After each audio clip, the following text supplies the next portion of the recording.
At dahil Friday ngayon, hindi ako magno-noodles. Pas muna ako sa noodles.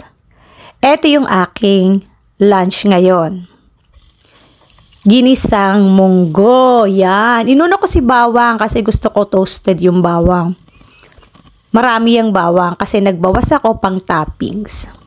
Gusto ko yung lasang-lasa yung bawang sa ginisang munggo. Kasi wala yung karne. Pampalasa lang niya. Yung talagang paminta, bawang, sibuyas. Yan lang yung pampalasa niya. At saka yung opmarak. Kung tawagin dito. Ano yun? Chicken powder. And then yan.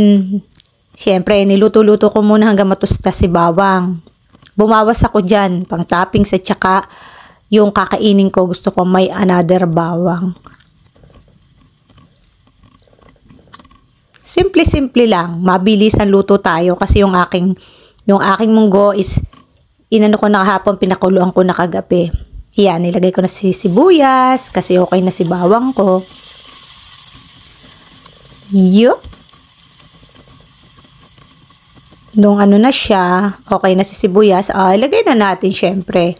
Ano pa ba yung ilalagay natin? Yung ating munggo na napakuluan ko na. Naglagay lang ako ng hot water.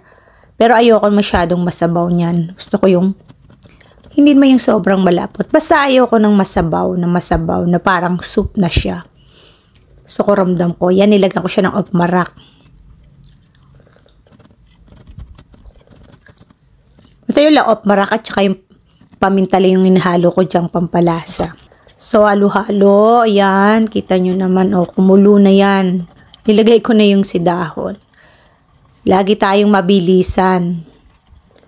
Dahon ng ampalaya yan, hinimay ko na kagabi para mabilis din ngayon ng pagluluto ko. Ayoko na sasayang ang aking oras, kaya mabilisan lahat. Lahat naka-ready na, lulutuin na lang. So yan, saglit lang yan kasi ayoko nang overcook yung aking dahon, kaya okay na yan. So ilalagay ko na lang yung natitirang toasted na bawang. Pero nagtira pa rin ako para sa kakainin ko. Ay, grabe. Yummy yan. So, ganun lang. Tapos na siya. Ready na yan.